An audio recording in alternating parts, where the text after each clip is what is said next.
you ever looked around and wondered why someone with less experience, less talent, or fewer qualifications seems to be moving ahead while you're still waiting for your breakthrough? You tell yourself you need more money, more clients, a better marketing strategy, another certificate. But what if I told you the biggest thing standing between you and your next level isn't your business, it's your self-esteem?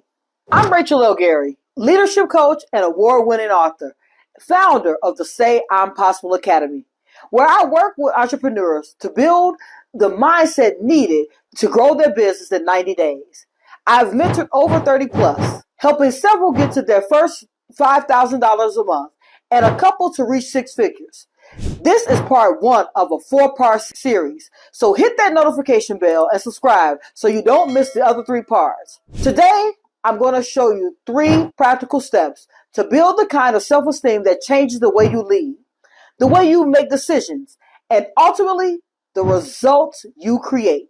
Because before you become the CEO of your business, you must become the CEO of your life.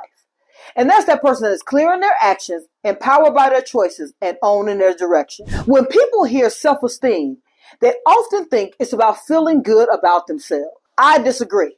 Self-esteem isn't about feelings at all. It's about belief. It's believing you're worth the opportunity. It's believing your voice deserves to be heard. It's believing you belong in the room before anyone else gives you permission.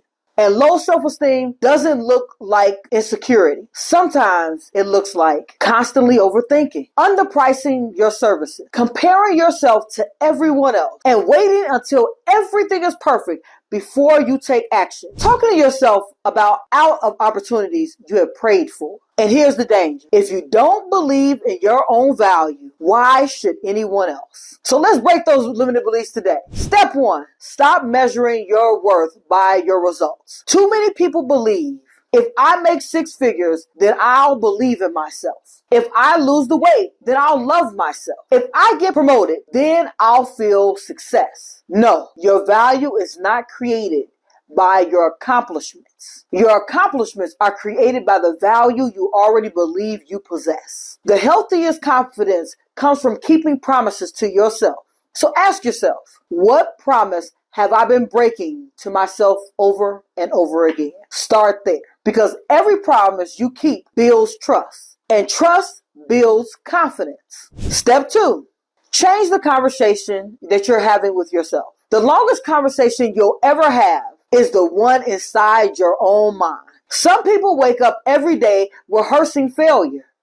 I'm not ready. I'm too old. I'm not smart enough. I'm behind. Your mind believes what you repeatedly tell it. Replace those thoughts with evidence. Instead of saying, I've never done this before, say, I've overcome difficult things before. Confidence grows when you remind yourself of the victories you've already earned. Remember, you're a 100% survivor of yesterday. Step 3, start acting like the CEO you're becoming. A CEO doesn't wait to feel confident before making decisions. They make decisions.